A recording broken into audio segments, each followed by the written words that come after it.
You are now listening to the Unscripted Ohio podcast, brought to you by Buckeye Grove. For all the latest Buckeyes news, analysis, reaction, and the best Ohio State community on the entire internet, head over to BuckeyeGrove.com or follow us on Twitter at Ohio State Rivals. Without any further delay, it's time to get unscripted, broadcasting from Podcast Central, a place that is not his mother's basement. Hey, Mom! We get some meatloaf! We promise. Here's your host, Kyle Lamb. Hey, Mom! The meatloaf! Good Friday, everybody. Welcome back to the Unscripted Ohio podcast, presented by BuckeyeGrove.com. I'm your host, Kyle Lamb. So I'm going to do a little bit of a retrospective today on the quarterbacking situation. I know we've been talking about it a lot, but it is, frankly, January, and right now it is the topic du jour. So I want to do a retrospective because Tate Martell is officially gone. He's gone from Ohio State. He has taken his ball, and he has gone to Miami, where he will be downgraded to a tropical depression. A little humor there. No, for real, though. I do want to talk about this quarterbacking situation, and we'll start to put a little bit of a bow on it, wrap it up over the next couple of episodes, because as we get closer to spring, there'll be a lot more things to talk about. And there are. There's going to be some more recruiting stuff here coming up with the late signing period. Doug Nestor, by the way, visiting Ohio State instead of Georgia. That's good news because, if you listen to Mark and I last week, then Ohio State had some positive momentum there. And with Greg Studrawa staying at Ohio State, I think the Buckeyes could possibly wrap up Doug Nestor. But we'll get into all those things. But I do want to put a wrap on the quarterback stuff a little bit because with Martell gone, now there are going to be some questions, and I would like to go over the topic. I feel like we can really discuss this situation because everybody has their own opinions on Tate Martell and his situation, and did Ohio State do the right thing? I want to kind of go through that. Justin Fields, by the way, as we wait his own waiver and whether or not he'll be eligible in 2019, there are some Heisman odds out from Bovada and BetOnline and a few other places. And I want to talk about that today as well. Could Ohio State be in line for a graduate transfer from a receiver in the Big Ten? There's a guy out there that's transferring. We'll get into that a little bit too. So, yeah, this is going to be kind of a quarterback-centric show. I hope you bear with me, but I do have some thoughts because I'm going to be kind of blunt on what I think about Tate Martell and also about the quarterbacking situation. Did Ohio State do the right thing? And because I've got a lot I want to get on my chest. And now that this thing is finalized, look, I'm not looking to, I'm not looking to attack anybody, okay? I really am not, and I want to be clear about that. But I also think that if you understand Ohio State's position, you understand the history here. I think if you think about it, if there was any concern that maybe Ohio State was making the wrong decision, I think you will see why they did what they did, and you can't blame them for that. So really, quickly, before we really get into everything that I want to talk about today, boy, I gotta ask. I'm gonna ask a favor of you. If you have not got into Game of Thrones yet, boy, this is your chance. Ladies and gentlemen, please get started now. You've got 87 days, 86 days, something like that. There are 67 episodes before the last season premieres on April 14th on HBO. And look, bear with me here for a second. If you are somebody that does not like the fantasy genre, does not like knights and supernatural stuff, then I understand in general this is probably not the show for you. But let me tell you something. I do not like the genre. I do not like fantasy, okay? When it comes to movies, I got into Harry Potter just because there was a simplicity to it. Even adults could really fall for Harry Potter, and there was just so compelling storylines and stories. I got into Harry Potter, but I'm not a Lord of the Rings guy. I'm not knights and castles and witches and warlocks, and any of that stuff just does not usually appeal to me. I started watching Game of Thrones and a few years back, and I really went into it pretty much kicking and screaming, and I didn't think I would like it. And honestly, it took me a few episodes to even really get hooked. I would say probably I didn't get hooked until 5 or 6 episodes in. And it's interesting because I've only watched it one time through. Now, with each passing season, I'll go back and watch the last episode or two of the previous season right before the premiere so I can remember kind of where they left off and get caught up. But I actually started a few nights ago watching this back through, and I'm 3 episodes in now. And I got to tell you that watching this for a second time, I did not read the books, FYI. I have been impressed with just how good the series is. Even the first couple episodes, which I did not like the first time around, I have a new appreciation for watching it again. So, this is the end of my diatribe. If you want to watch it, please do. Not only, because I think you'll enjoy it, but please cut me a break because I am going to want to react to the episodes on Sunday night. And if I could have everybody in the world, or at least my podcast and Twitter universe, if I could have everybody in the world watching it at the same time, I wouldn't have to worry about spoilers because you don't know how much I like to react to things when I'm watching it. And I try to be sensitive and respectful to people who aren't watching it. And I get that because there's nothing worse than somebody who spoils something for you. But geez, it would be so nice to be able to react. We could all have a big Game of Thrones watching party together every Sunday night this spring and summer. So, look, that's just adventurous. You got like 86 days, 87 days to finish 67 episodes. I know it's hard. It's like 55-minute episodes, 58-minute episodes. It's a lot to watch, a lot to get caught up on. But I would really strongly advise you do that. I think it'll be well worth it. You may not like that genre, and I don't blame you. I don't either. But this show is just super amazing. Just FYI, it's not a kid's show. I mean, there's a lot of violence, a lot of sexual gratuity. It's a very, very gory, graphic show. But that kind of stuff fades into the background. It doesn't go away, but it fades into the background a little bit, and the story really takes a hold of you. And so it's worth it. So if you give it a chance, watch the first couple episodes, and make sure you watch at least a couple of episodes because it's not going to necessarily grab you right away if you're turned off by that stuff, but it gets better. It does. So Game of Thrones final season premieres April 14th. There are 6 more episodes remaining, and they're kind of like feature-length films, basically like hour-and-a-half episodes. They're going to be really long, but really super amazing. So if you have not read the books, and I'm guessing most of the people that have probably already watched the show, but if you've not read the books, you can go into this with an open mind. It's a lot to digest, but it is worth it.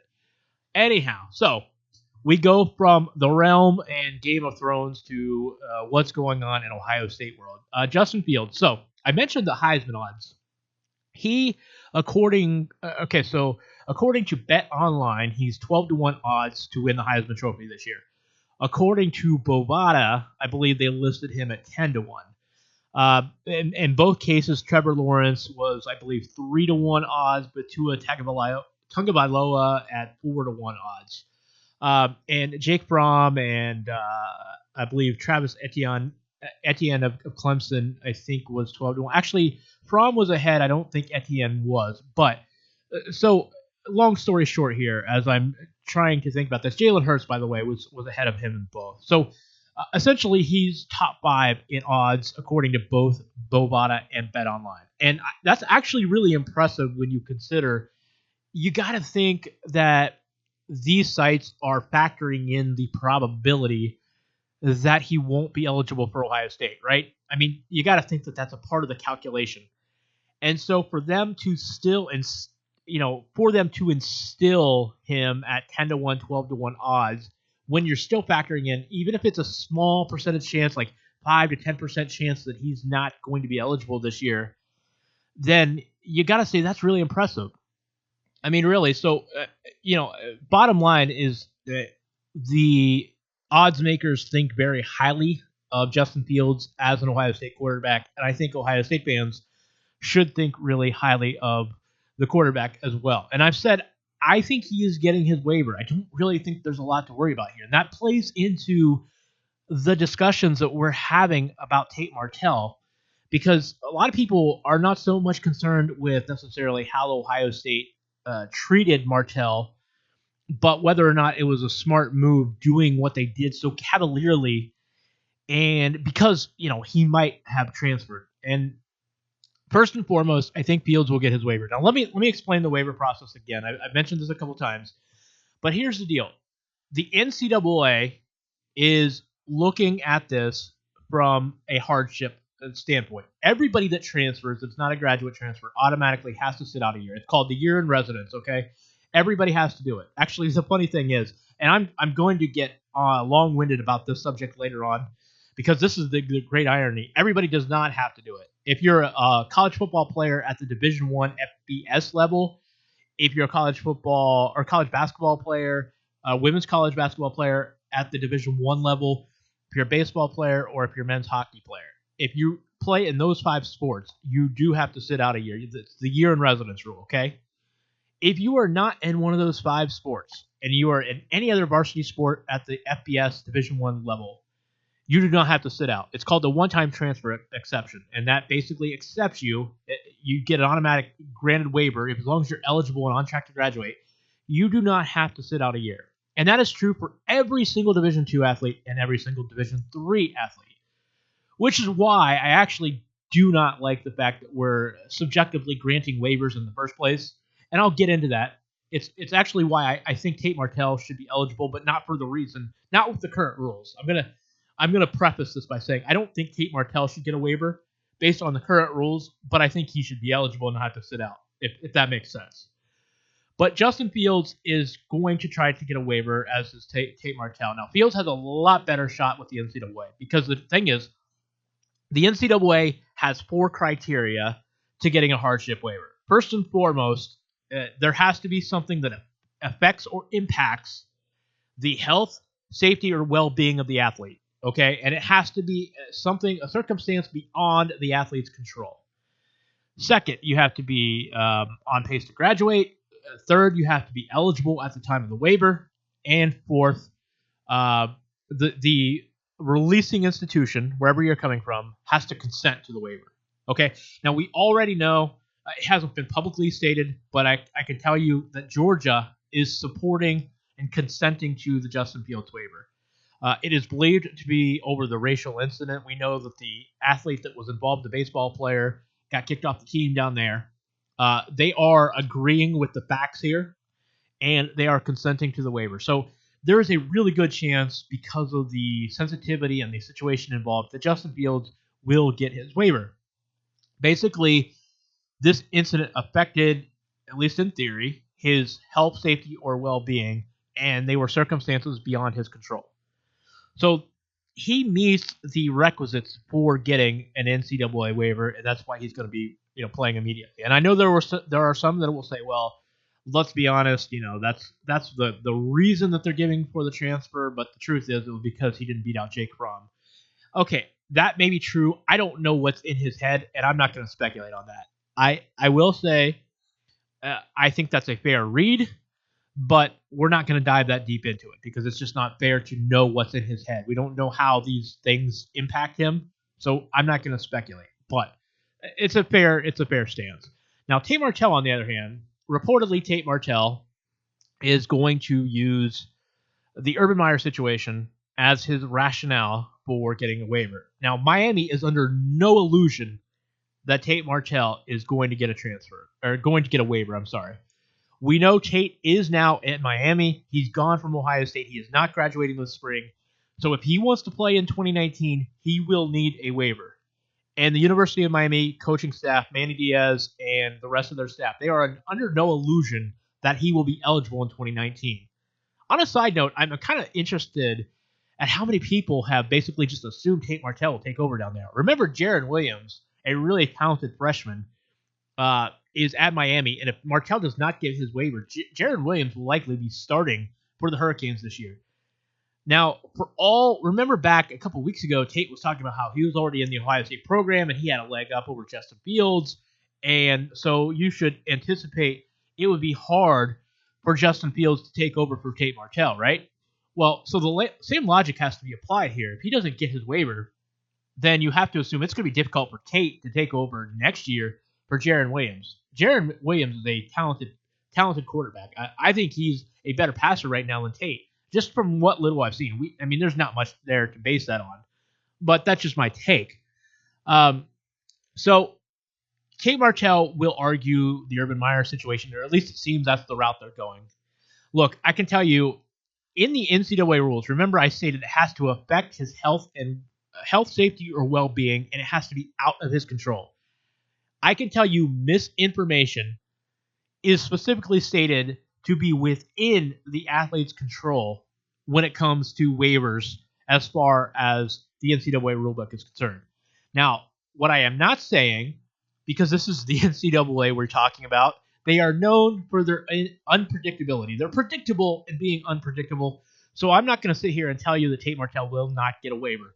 And there's just no way he'll be eligible in 2019 for Miami.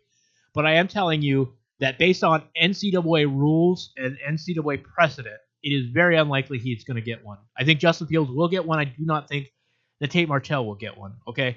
Because I just don't think those circumstances, as they are written in NCAA policy, they were considered to be within his control. So he's going to argue that Ohio State misled him, and because of the Urban Meyer situation, he thought Urban would be around. And at the end of the day, the NCAA does not want that precedent.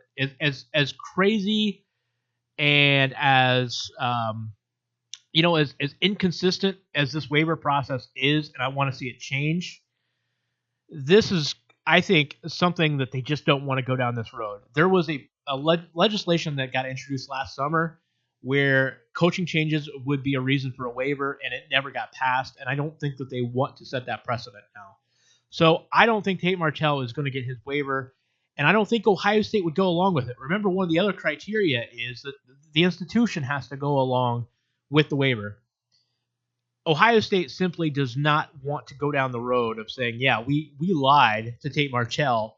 Urban Meyer was not being sincere. When we told him we thought he would be back, that wasn't true. They're not going to go down that road. They're not going to support this. I just do not think that Tate Martell is going to get this waiver.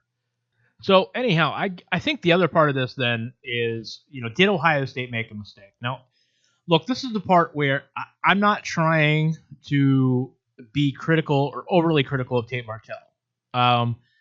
When he was at Ohio State, there has been no reason to believe that he gave less than 100% effort in practice, on the field, in the weight room, film room. Look, I have heard no reports to suggest that he did anything wrong as far as a backup quarterback and the kind of leadership or, practice, the kind of practice habits that you would want a guy to have. I have no reason to believe that he was less than exemplary in that regard. But I also think that if you're Ohio State coaching staff, consider who you're dealing with. And this is, again, I'm not trying to be too critical here, but we're talking about a guy who attended 2 different high schools, 3 if you want to be technical. Now, the third one, I'm not gonna be critical of him because honestly, the third one was just a situation where he wanted to enroll early at Ohio State, and Bishop Gorman High School, where he was playing for the last 3 years, they were not going to let him do that. So he transferred to another high school in order to enroll early at Ohio State. So I'm not going to hold that one against him. But we're still talking about a guy who attended a couple different high schools. We're talking about a guy who was committed to 3 different schools. Remember, he committed in 8th grade to Washington. Then he decommitted and committed to Texas A&M. And then he decommitted and committed to Ohio State. And over the course of his 2 years at Ohio State, he's a guy that had to continually be talked into staying. Okay, he tried to transfer not just once, but several times. Okay, very good authority. And I can tell you there are people out there, I'm not going to source them. You can probably find it, but there are other people that have reported the same exact thing and are aware of the same information. So he's a guy that his last 2 years at Ohio State constantly had one foot out the door. It's not to say he didn't give effort when he was there, but I don't think his mind was completely into Ohio State. I just don't think he was ever fully there. And I think he had it in his mind he was going to be the starting quarterback this year, which, look, at least coming in, not necessarily over Dwayne Haskins, but certainly when Haskins left, hey, in his mind, hey, I'm the starting quarterback. And I can understand a guy being frustrated for that, right? You can certainly understand he waited his turn. He felt it was going to be his time. But because he had to continually be talked into staying. I think when you combine that with the fact that Ryan Day loves Matthew Baldwin, and I don't think Tate is necessarily Day's cup of tea, I think he was okay with Tate leaving. It's not that he wanted him to leave. He didn't push him out the door. I think he was just okay. And when you go back and think about these circumstances, you got a guy that's already, you got to continually massage his ego and try to keep him in the program. And you got a chance to get a 5-star recruit in Justin Fields. Look, they knew the risks. They knew there was a good possibility after all was said and done that Tate Martell would be out the door. And guess what? They still did it anyway. They still took Justin Fields anyway. Tate is a guy he is who he is. And, he may go to Miami, have a great career. Maybe he doesn't ever start a game. I don't know what's going to happen. And I'm not saying Ohio State fans should have any ill will toward him. I'm just saying, from Ohio State's standpoint, they did nothing wrong. You could only massage an ego so long. You could only try to talk a guy into staying for so long. And there's just, there's just nothing you can do, okay? Tate was going to look for a reason to leave. And once Justin Fields said, I don't care what Tate said in the media, there was just no way he was going to stick around. It's just because he was already out the door so many times. This is the God's honest truth, okay? I promise you, I have this from several people that would know. He tried to transfer several times at Ohio State. That's just a fact, okay? That's what happened. And if you think back to the basketball game, the first weekend that Justin Fields was on campus, some would look at that and say, well, that had bad optics. Urban Meyer sitting down there on the sidelines with Justin Fields and Dwayne Haskins. Well, this looks bad. Well, okay, but a couple things here. You got to remember, Ryan Day was in the building. He was sitting in the same section as Tate Martell, by the way. Okay, yeah, Urban was giving the welcome wagon to Justin Fields, but if Tate Martell wants to talk to Urban Meyer, he can do it any single day of the week. He knows where Urban's office is at, over at the Woody Hayes Athletic Center. Okay, and now, actually he's moving across the street, but Urban had an office there. He can talk to Urban anytime he wants. Okay, should he really be jealous that Urban is talking to Justin Fields? Of course they're going to give Justin Fields the welcome wagon. He's new. It's his first weekend. I mean, honestly, I think that criticism is just silly. And, think about this from a publicity standpoint. If you're Ohio State, you're not just sending the message, hey, we're giving Justin Fields the welcome wagon, but you're also sending a message that, hey, look, Urban is still here. Urban is active. Here we are. Urban is the welcome guy for Justin Fields in his first weekend on campus. That's the message that Ohio State was trying to send. This was not about Justin Fields. This was about, hey, look at Urban Meyer, the heavy hitter here, entertaining recruits and transfers on campus. That was the kind of publicity that was absolutely brilliant for Ohio State. Do you think they're worried about Tate Martell taking that the wrong way? No, of course not. Of course. They're just not. It's not a concern. If Tate was going to leave, he was going to find a reason to leave.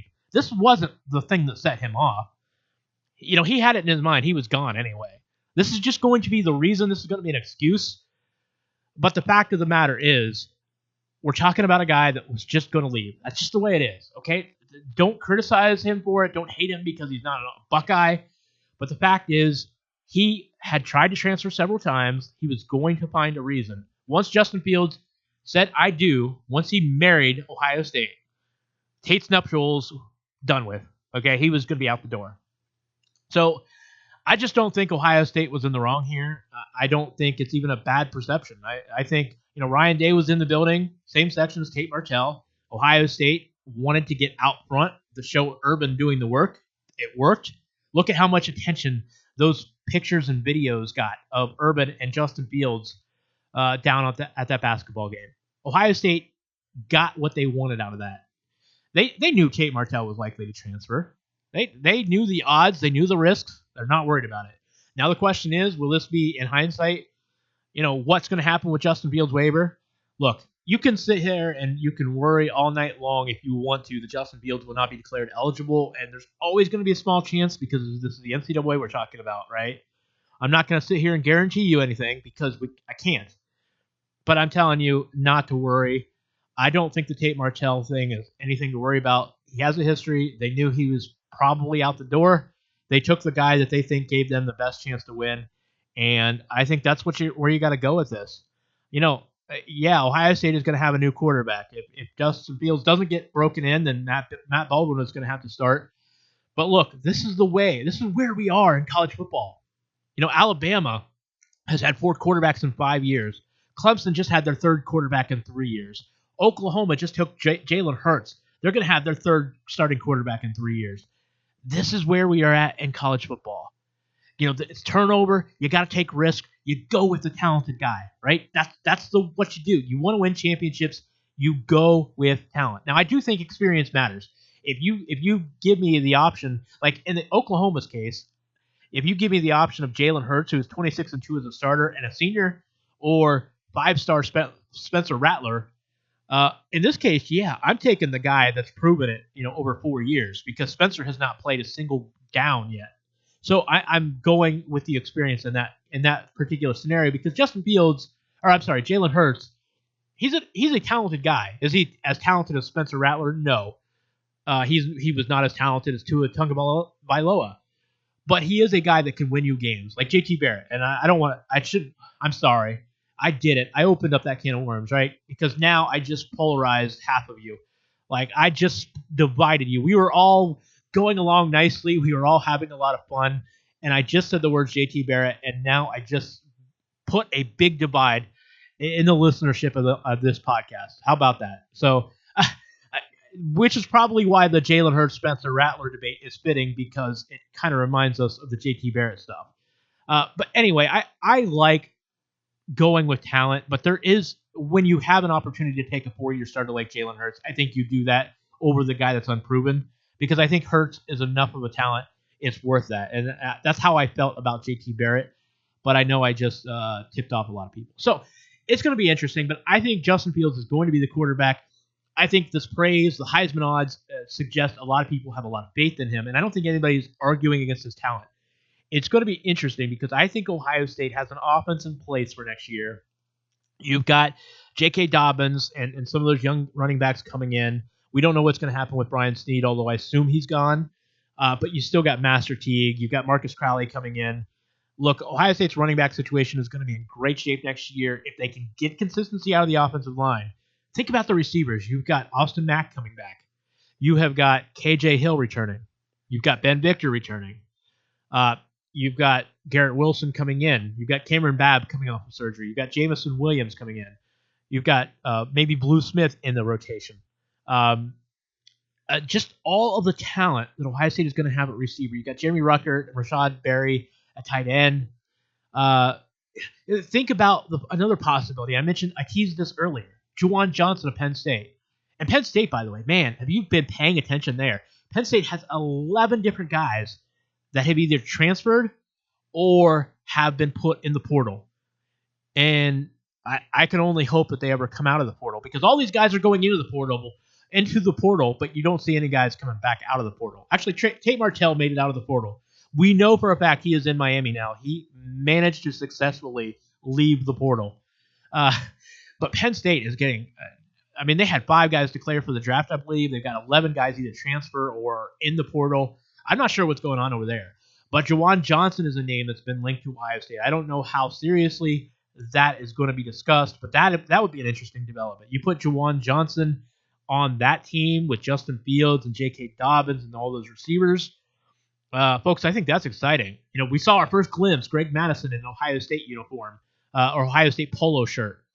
He and Ryan Day were in St. Clair, Ohio, recruiting, and Greg Madison with the Block O logo on that polo. That was really weird to see, right? We were going to see that eventually. We're going to get that visual of Greg Madison in an Ohio State shirt, but it was weird to finally see it. I think Greg Madison and Al Washington and Jeff Hafley, I think these guys are going to turn this defense around. I think we're going to see a return of the Silver Bullets this year. I really do. I think a combination of scheme and development and again, I want to emphasize, I don't think Greg Schiano was a bad coach at all. I think he was a good coach. I think he was just stubborn. But I think we're going to see the tweaks of the scheme along with, how certain things that linebackers do with regards to fundamentals and discipline and the way they're taught. I think all these things are going to culminate in a really good defense. And it's not going to be the 2002 defense reincarnated because we're in a different era of college football. But I think the Ohio State defense is going to play a lot better and a lot more consistent. I don't think you're going to see the big plays given up. And then you bring in that Ohio State offense with Justin Fields leading them. Jawan Johnson, who knows? Maybe that's just a pipe dream. I've seen him linked with Ohio State with a couple people. I don't yet know how reason for optimism there is on that yet, but I think it's an interesting possibility. But either way, I think this Ohio State team is going to be very, very good this year. I think the Buckeyes made the right choice. They're having an interesting offseason. They're actually having a better offseason than Alabama, who lost to Clemson. They lost their offensive coordinator to Maryland. They lost their assistant offensive coordinator to the team up north. They lost their defensive coordinator, their best recruiter, in fact, to the Cleveland Browns. That was kind of a shock. I don't think Alabama is going to fall off the face of the earth by any stretch of the imagination, but they have a lot of turnover here this offseason as far as coaching staff is concerned. So it'll be interesting to see how they bounce back next year with so many different coaches. So anyhow, bottom line here, Justin Fields, I think it's the right choice for Ohio State. Tate Martell, wish him the best at Miami. I don't know if he'll ever start there. I mean, maybe he does, but I'm not going to assume that he's going to go out there after sitting out a year and then automatically take over for Jaron Williams. I'm just not ready to assume that myself. Maybe he does, and he proves me wrong. That'll be interesting to watch, though. But I think Ohio State got this right. And so that, for me, is kind of the recap. That's where I'm at with this quarterback situation. It should be fun to play out, but I think the Buckeyes are on the right track. I think they got the right guy with the job. Stretch runtime here at Unscripted Ohio. Kick up your feet as we cross the finish line with the Buckeye Beat, the latest in Ohio State news and notes. Kick the tires and light the fires, Big Daddy. As we wrap it up here today on the Unscripted Ohio podcast, so first a little preview. We will be talking about Ohio State basketball on Monday. We'll recap their Maryland game that they have coming up Friday night. Tonight, if you were listening on Friday, boy, the Buckeyes really need this one bad. They have got to get things turned around. 3-game losing streak. Honestly, now, if you really look back at what they did in the Michigan State game, it makes the two losses all that more perplexing because they gave Michigan State a real dogfight for 35, 36 minutes. And if you look at what Michigan State is doing right now, they just destroyed they destroyed Nebraska.